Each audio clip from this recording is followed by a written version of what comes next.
Baniriza ku channel yange. Leero recipe yaffe ya kyennyanja ekiri thick and creamy nga tukozesezza buto, tetugenda kubeera nga tukozesa wadde butter. So making sure nti osubscribing liking and leave a comment below. Beera ng'ofuna ekyennyanja otandika okubeera ng'okirongoosaako. Bwe kibeera kikyaliko ezo zi scales beera nga ogenda ozikalakatako.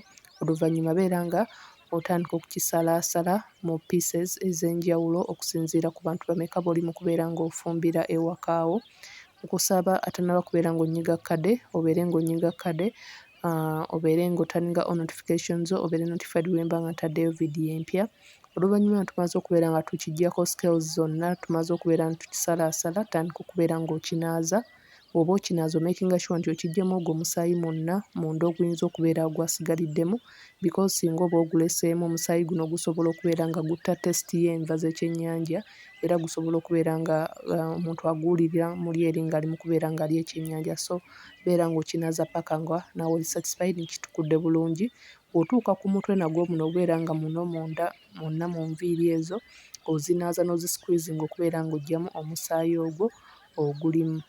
Kinaaze paka ng'oli satisfied nti kitukudde bulungi. Meanwhile kino kikole already nga ingredients endala ze tuba tugenda okubeera nga tukozesa nga already wamaze okubeera ng'ozisalaasala. Nakozesezza nnyaanya na butungulu.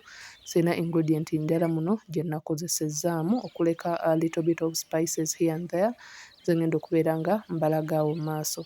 Oluvannyuma nga tumaze okubeera ng'ekyennyanja tukimaze okyoza, then funa entamu obeere ng'ogattamu obutungulu.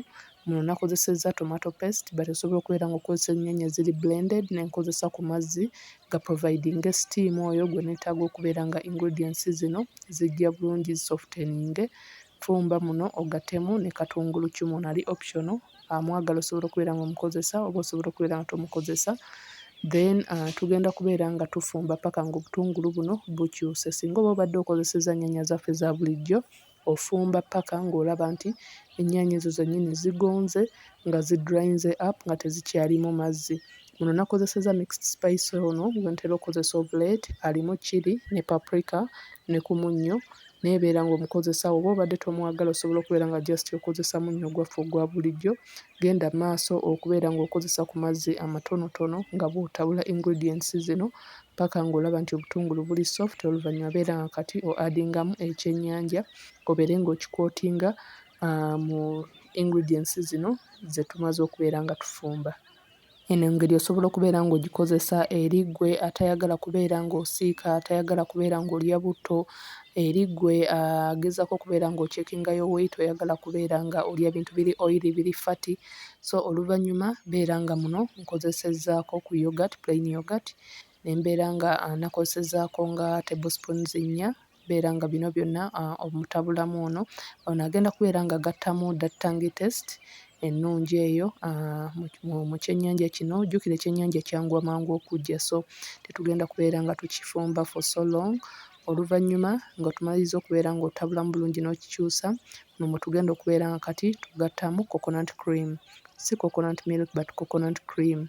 Nkozesezza coconut cream lwa nsonga njagala ekyennyanja kino supu aveeyo ng'ali thick bulungi nnyo, ng'ali creamy, ng'ali so tasty, ng'ali so flavorful, ng'ajjudde coconut, nti omuntu osooka okubeera ng'olya ekyennyanja ng'owulira ddala coconut cream oyo, like ng'owulira enva ezizitowa but nga zirina flavor ey'enjawulo. Nakozesezza ku mazzi ne mbeera nga ngattamu making sure nti nno supu mungiko but ng'asigadde ali thick.